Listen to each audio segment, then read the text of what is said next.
Daniel weaves through traffic, the red and blue lights of his bike flashing against the glass skyscrapers. The city never sleeps, and neither does crime. As he approaches the Grand Royal Hotel, its golden facade gleams under the streetlights, but something feels off. A doorman stands nervously by the entrance, talking to a hotel manager with a tense expression. Daniel parks, swings his leg off the bike, and adjusts his belt before approaching. Daniel, calm but firm. Officer Hunter. What's going on? The hotel manager, a wiry man in a tailored suit, steps forward. Hotel manager. A man broke into a penthouse suite room 1802. The guest inside is missing, and the intruder won't come out. Daniel frowns. The penthouse? That's not a typical break-in. He eyes the security feed on the manager's tablet. The footage flickers, but there's a glimpse of a shadowy figure moving past the balcony doors. He keys his radio. Daniel. Dispatch, this is Unit 34.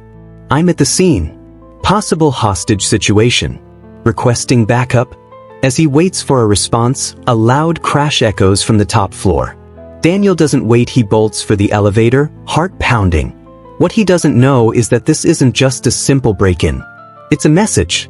And he's the intended recipient. Daniel watches the floor numbers tick up. 16, 17, 18. His hand hovers near his holster, muscles tense. The moment the elevator dings, he steps out cautiously. The hallway is eerily quiet, too quiet. A shattered vase lies on the floor. Down the hall, the door to room 1802 is ajar, swinging slightly from a recent impact. Daniel approaches, weapon drawn. Daniel. Low into radio. Unit 34, I'm entering the penthouse. No sign of backup yet. He nudges the door open with his boot. The place is trashed, glass shards on the floor, overturned furniture, a lamp flickering on its side. But the most unsettling part? A large message scrawled across the mirror in red. You're too late, Hunter. Daniel stiffens. His last name. He sweeps the room, senses sharp. A struggle took place here, ripped curtains, a toppled chair. The missing guest was taken. But by who? And why does it feel personal? A faint whimper draws his attention. He follows the sound to the bedroom. Carefully, he pushes the door open. A woman is tied to a chair, gagged, her eyes wide with fear. Her arms are bruised from struggling. Daniel rushes over, kneeling beside her. Daniel. It's okay. I'm here. He pulls off the gag. She gasps for air. Woman. Desperate whisper. They said you'd come, and that this was just the beginning. Daniel barely has time to process her words before. Bam. A loud gunshot rings out. The window behind them shatters. Daniel instinctively shields the woman as a bullet embeds itself in the wall. Someone is watching them. Someone wants him to know he's being hunted. Daniel whips around, scanning the outside. Across the street, on a rooftop, he spots a figure in a dark coat, a sniper. But before Daniel can react, the figure disappears into the night. Princess Penelope steps onto the balcony, inhaling the crisp night air. The muffled sounds of the party fade as she leans against the railing, gazing at the city lights stretching beyond the palace walls. A fleeting smile tugs at her lips. Freedom, if only for a moment. Escaping, Your Highness? She stiffens. Turning, she finds Adrian, late 20s, ruggedly handsome, dressed in a sharp but slightly disheveled suit, a smirk playing on his lips.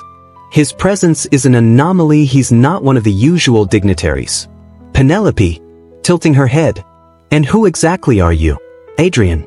Someone who doesn't belong here. Much like yourself. Penelope studies him. There's a roguish confidence about him, an air of mischief she finds intriguing. Penelope. Yet here you are, Adrian. Let's call it an unfortunate invitation. Grinning. And you? A princess sneaking away from a party. How scandalous. She huffs a soft laugh. Penelope. Not scandalous. Just necessary. Adrian. Then you'll love what I have in mind. He gestures toward the garden below, where a black motorcycle is parked just beyond the hedges. The thrill in his eyes sparks something reckless in her. Penelope. Challenging. You're suggesting I run away? Adrian. No, Your Highness. I'm offering you one unforgettable night. Penelope glances back at the grand ballroom, where her future has already been decided for her. Then, without another thought, she lifts the hem of her gown and smirks. Penelope, I hope you can keep up. She slips past him, climbing over the balcony railing as Adrian chuckles, following her into the night. Penelope lands gracefully on the grass, her heart pounding not from fear, but from the thrill of breaking the rules. Adrian follows, landing beside her with ease. Adrian. Impressive. I thought princesses weren't supposed to climb over balconies. Penelope. Then you clearly haven't met the right kind of princess.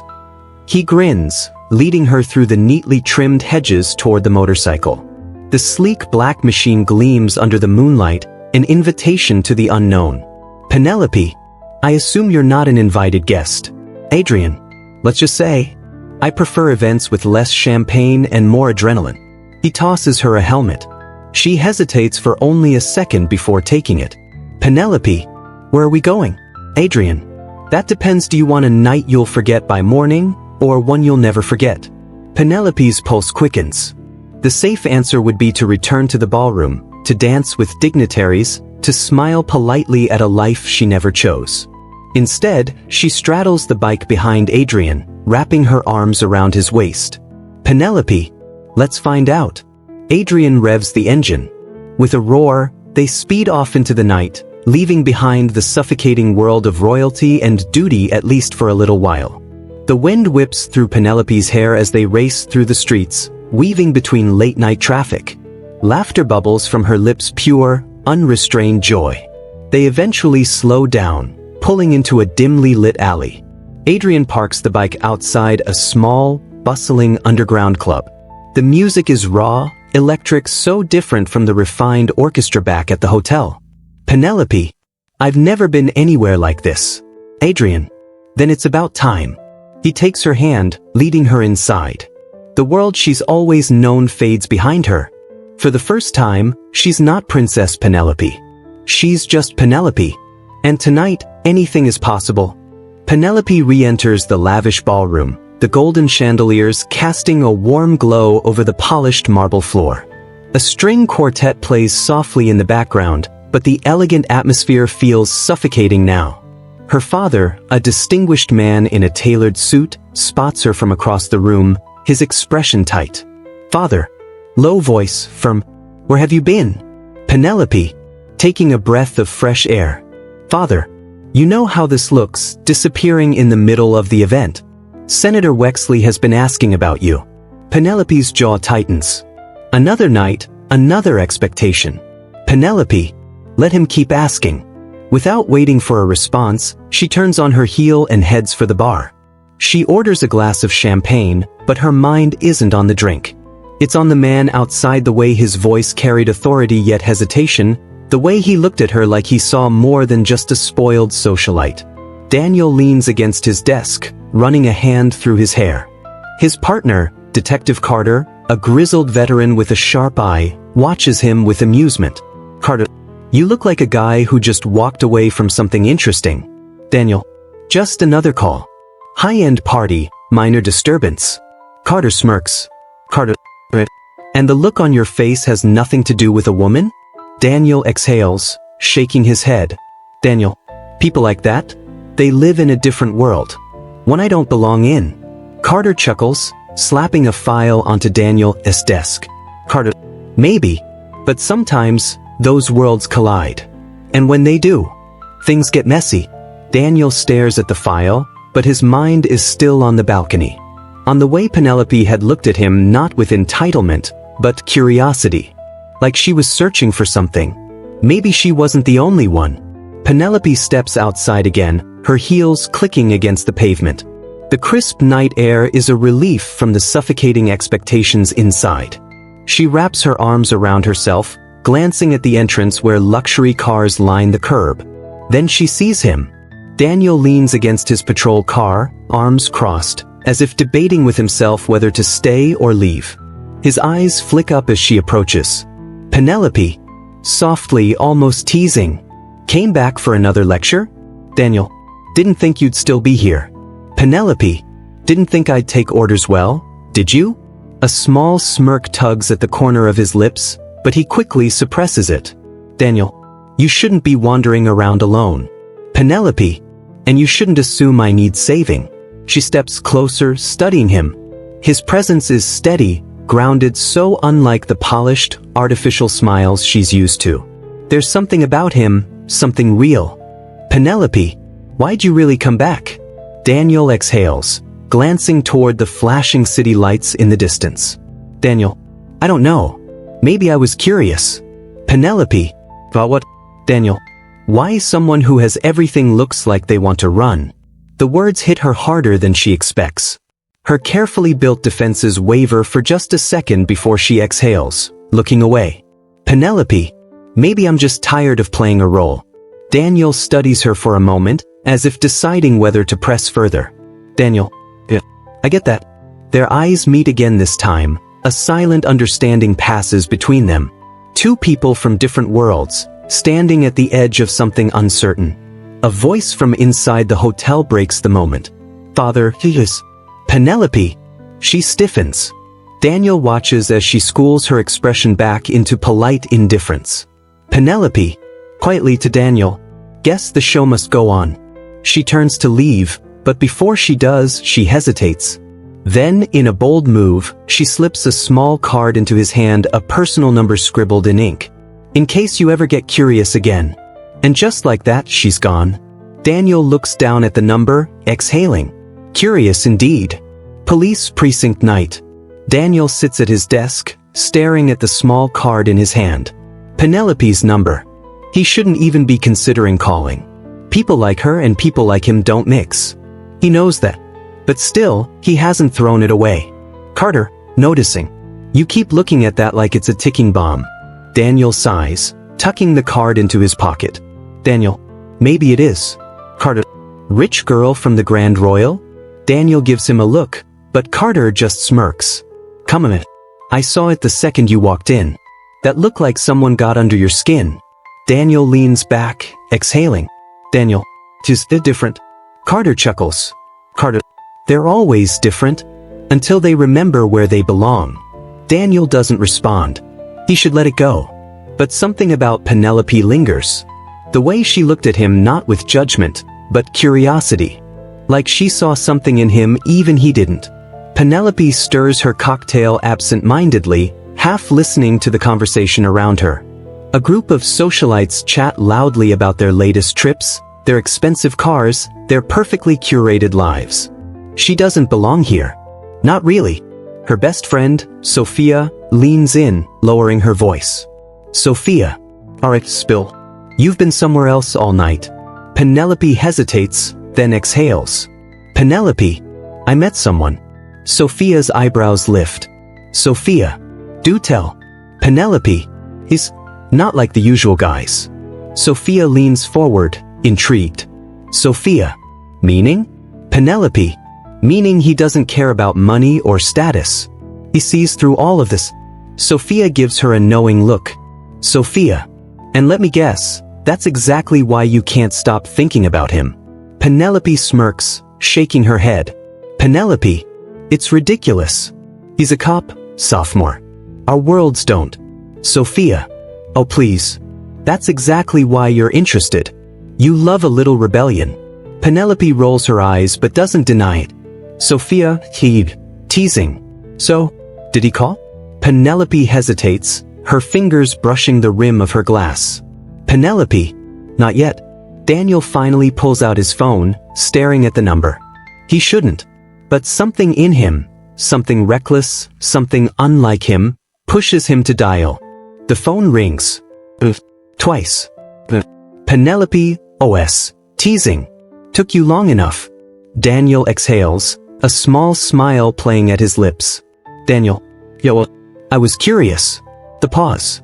Then Penelope's voice, softer now. Penelope. Because so am I. Daniel watches Penelope stir her coffee, her delicate fingers tracing the rim of the cup absent-mindedly. The Penelope he knows, the one in expensive dresses, poised and untouchable, feels like a ghost compared to the woman in front of him now. Dressed down in jeans and a sweater, she's real. Almost too real. Daniel, grinning. I didn't take you for a coffee shop kind of girl. Penelope smirks. I'm full of surprises. She takes a slow sip, her gaze never leaving his. Daniel exhales, leaning back. Daniel. So, what's this curiosity about? Penelope twirls a strand of hair around her finger. Penelope. The guy who keeps showing up in my life, pretending he doesn't care. Daniel chuckles. And yet, here you are, sitting in front of me. She tilts her head, amused.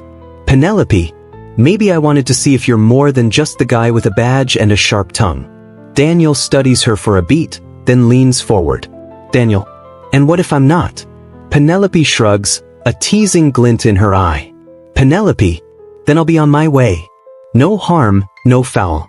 Daniel watches her, the challenge in her voice pulling him in.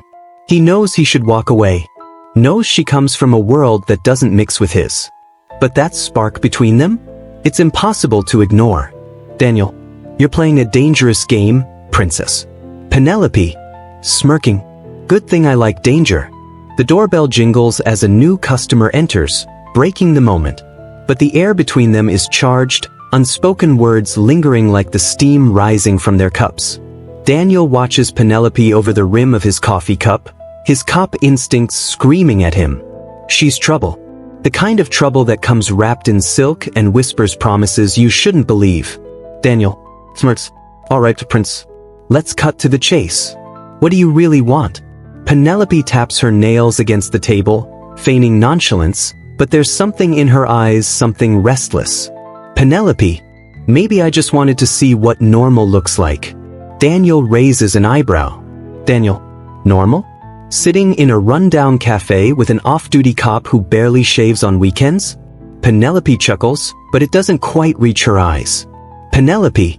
You make it sound so glamorous. Before Daniel can press further, the cafe door swings open. Two men step in, dressed in sharp suits that scream money and power. One of them scans the room and freezes when he spots Penelope. Daniel notices the flicker of recognition in the man's eyes. He leans forward slightly, lowering his voice. Daniel. Friends of yours? Penelope's smirk falters, just for a second. Penelope. Not exactly. The man who spotted her murmurs something to his companion, then strides toward their table. Daniel tenses instinctively, his hand drifting toward his belt, a habit, even when he's off duty. Man in suit. Miss Penelope.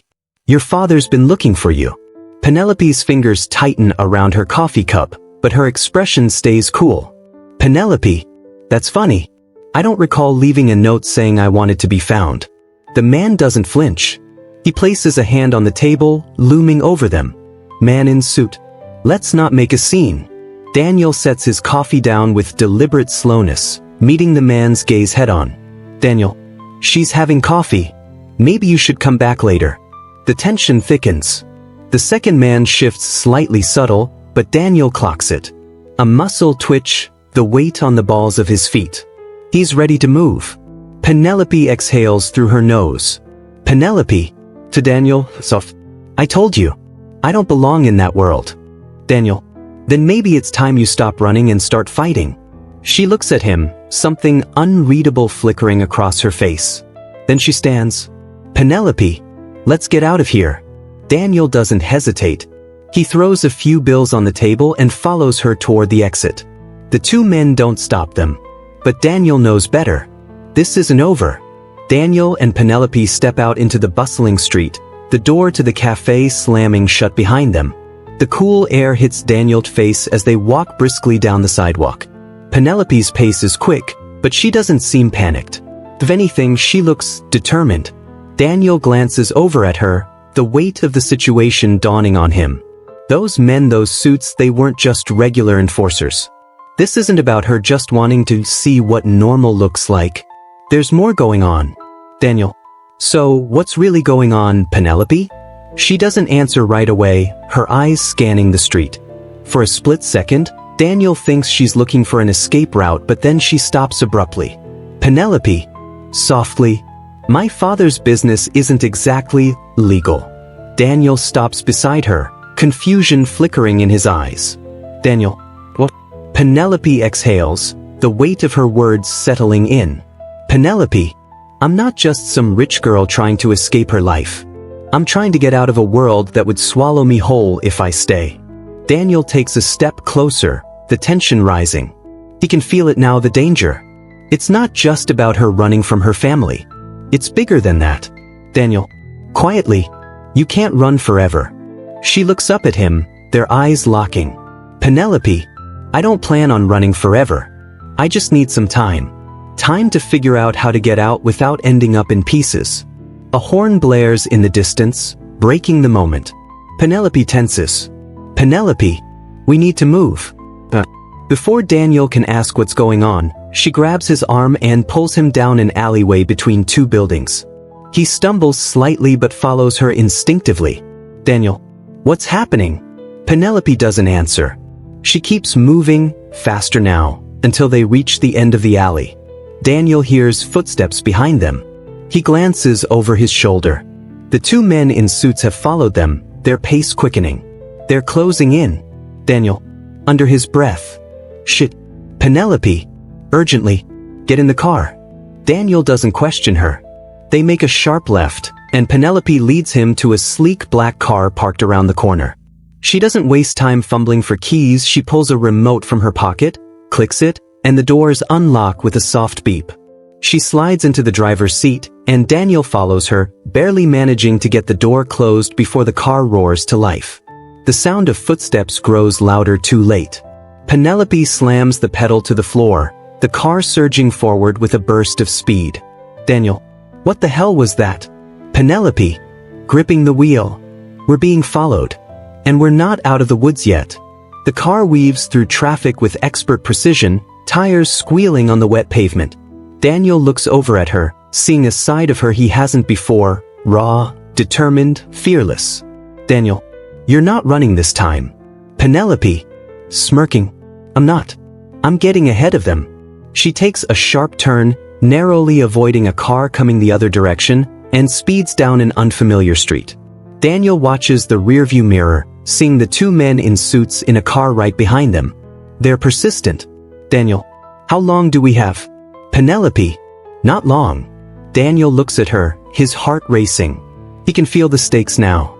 Penelope isn't just a girl running from her family, she's in something deep.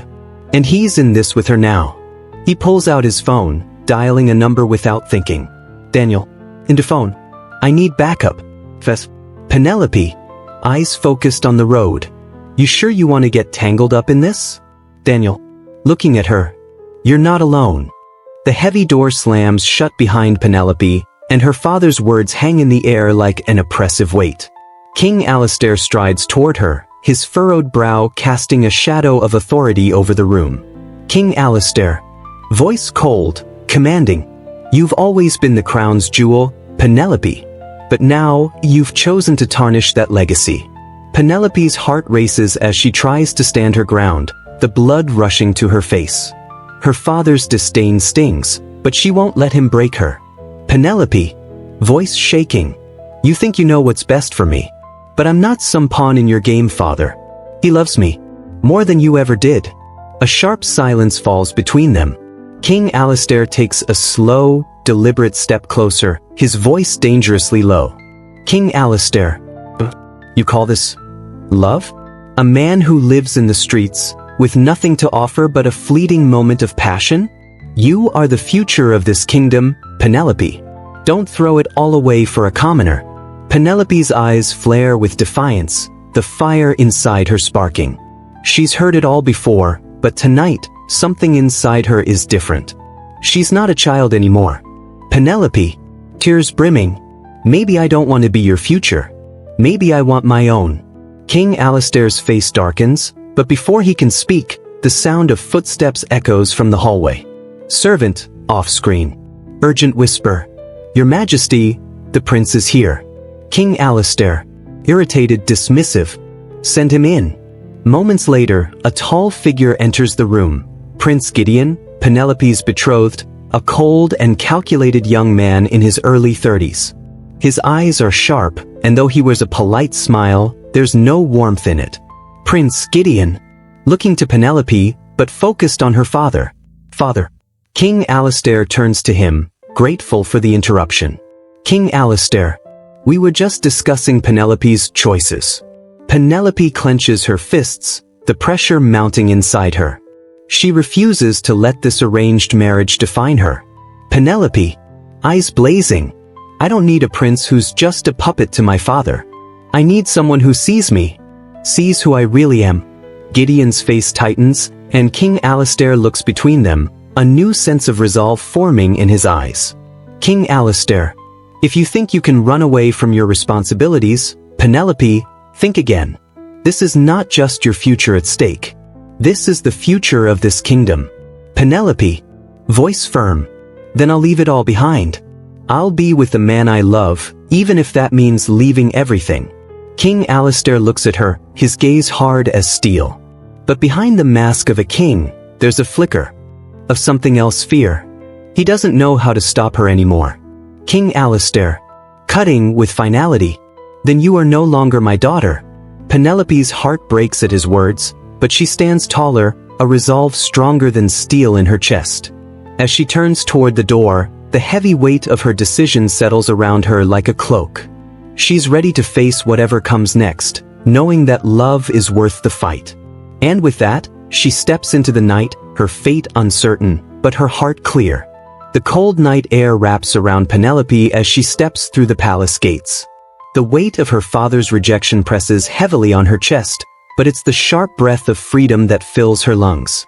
She walks briskly, her cloak trailing behind her, the stone pathway crunching beneath her boots. In the distance, the faint glow of lanterns illuminates the figure waiting for her. Evenly, murmuring to herself, "This is it. No turning back now." Her heart races as she nears him. Standing tall in the shadows is Marcus, the man who has stolen her heart. The man who has promised her that love doesn't have to be a cage. Marcus. Softly, his voice like a whisper in the night. "I knew you'd come." Penelope stops before him, and they share a moment of silence. No words are needed, the look in her eyes says it all. Evenly, voice breaking raw. "He disowned me.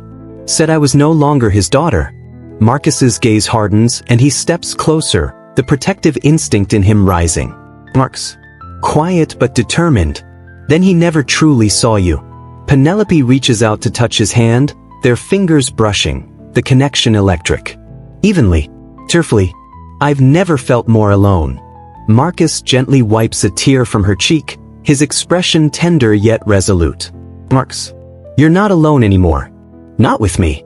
Penelope feels her heart flutter at his words, but there's a heaviness to them. She can't forget the consequences of her choices, but she knows that her life with him will be filled with something her father could never offer: freedom. Evenly, voice firm, resolute. "Where do we go from here?"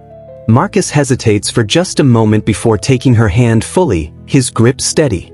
"Marcus, we run. We find our own path. Somewhere the world won't judge us."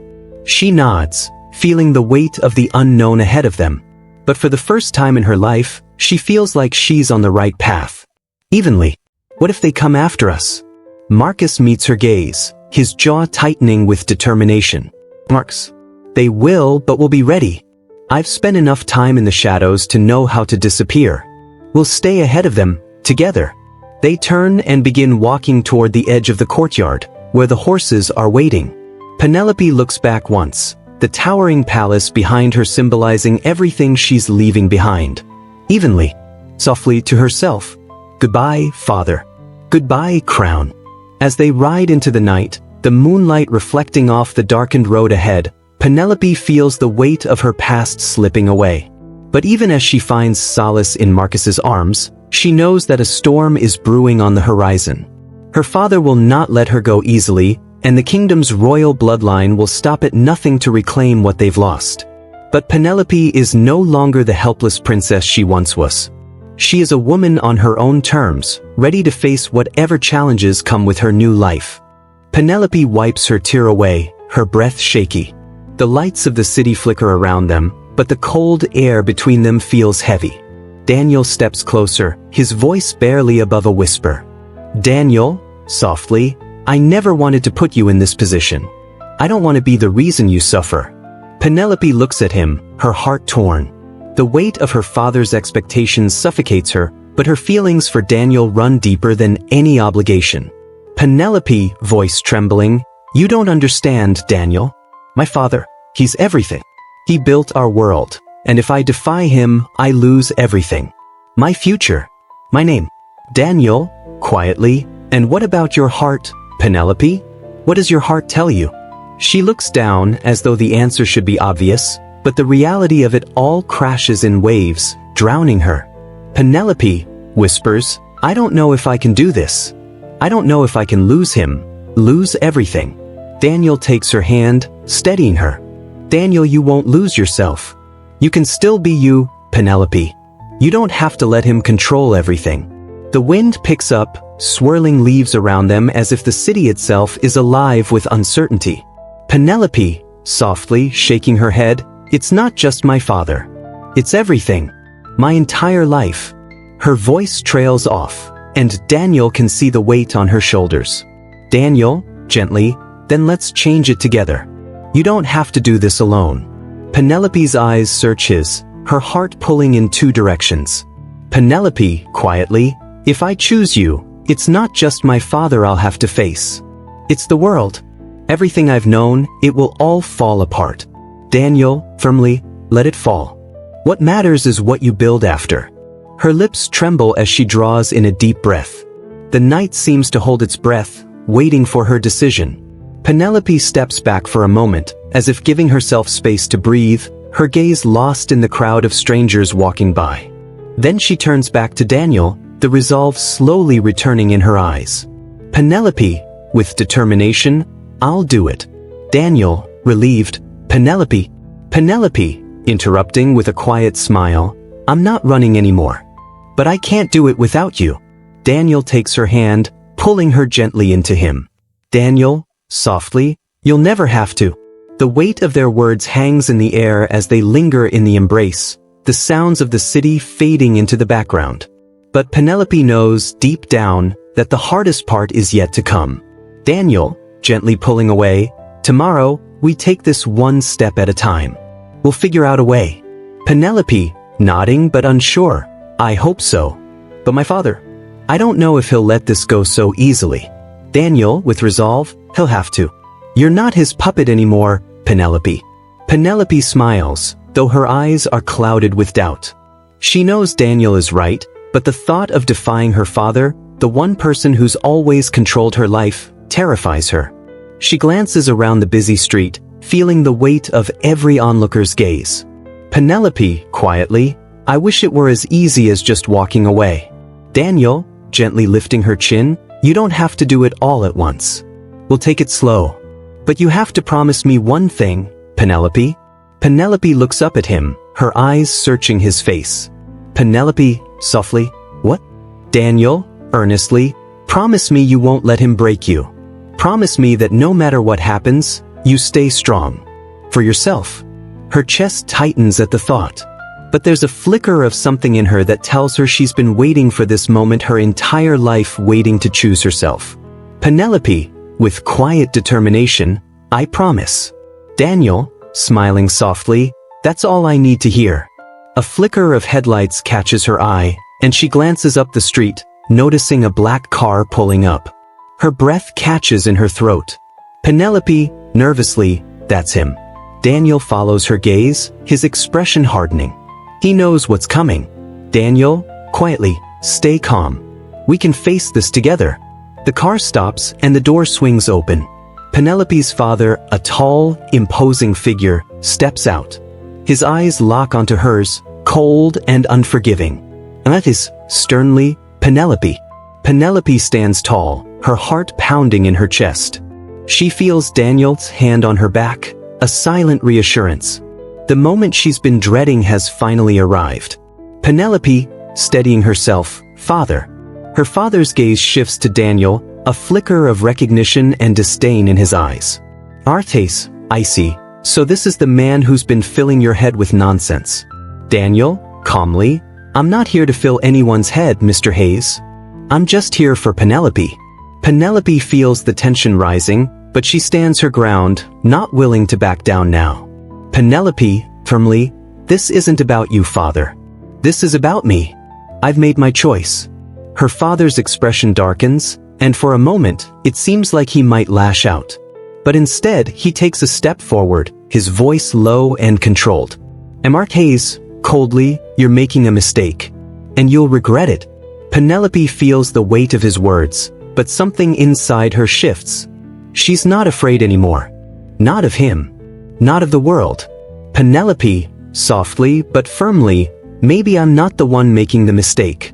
For the first time, Penelope stands taller than her father. Daniel stands by her side, an unspoken promise of support and love.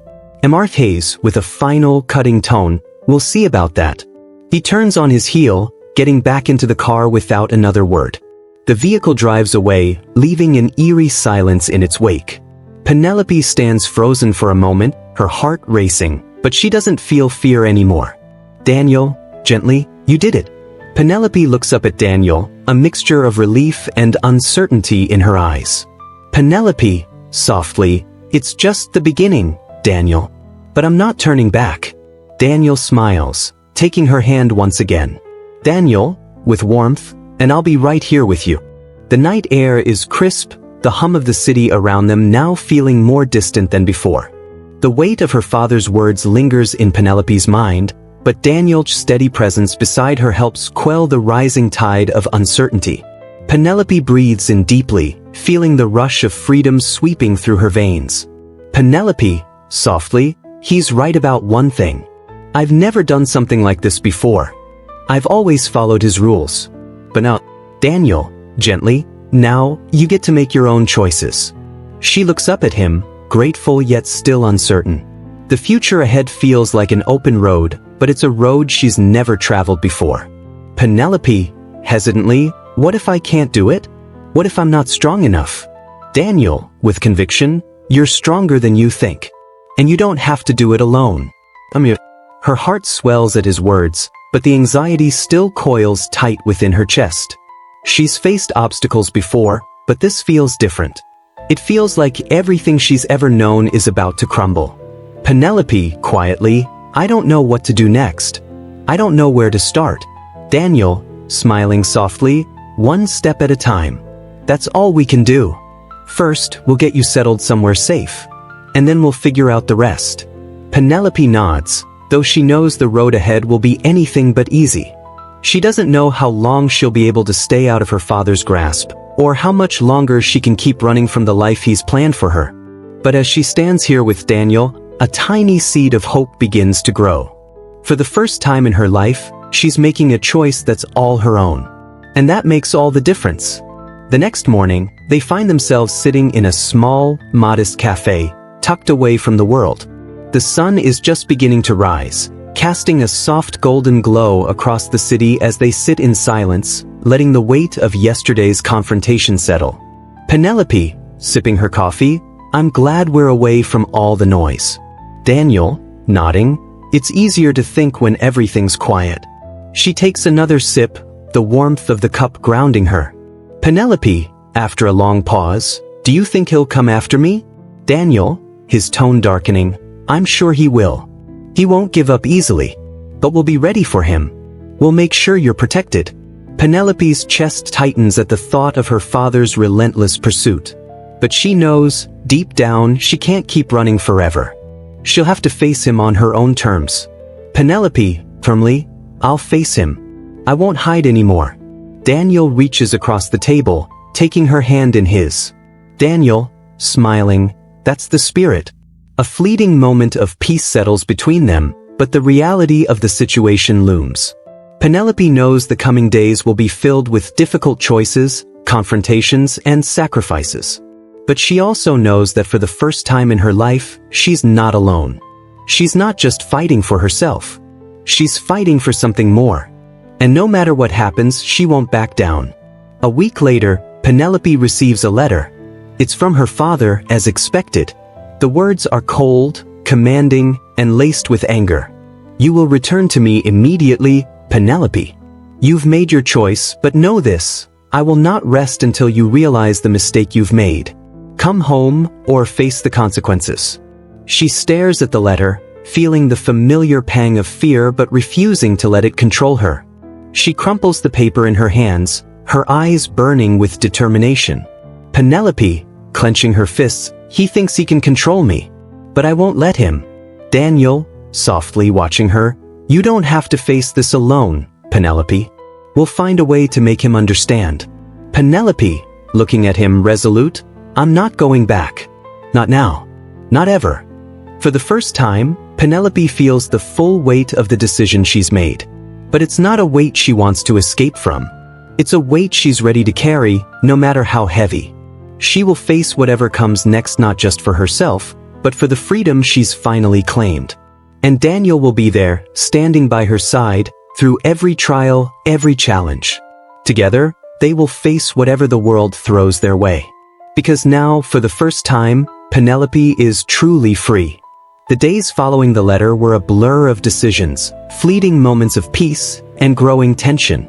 Penelope had chosen this path, one she never thought she'd have the courage to take, but every step she took felt like she was crossing an invisible line. There was no turning back now.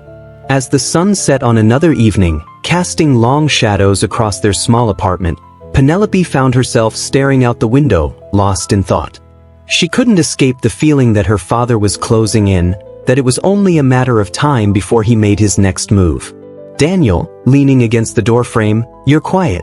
Penelope turns to him, offering a faint smile. Penelope, softly, just thinking.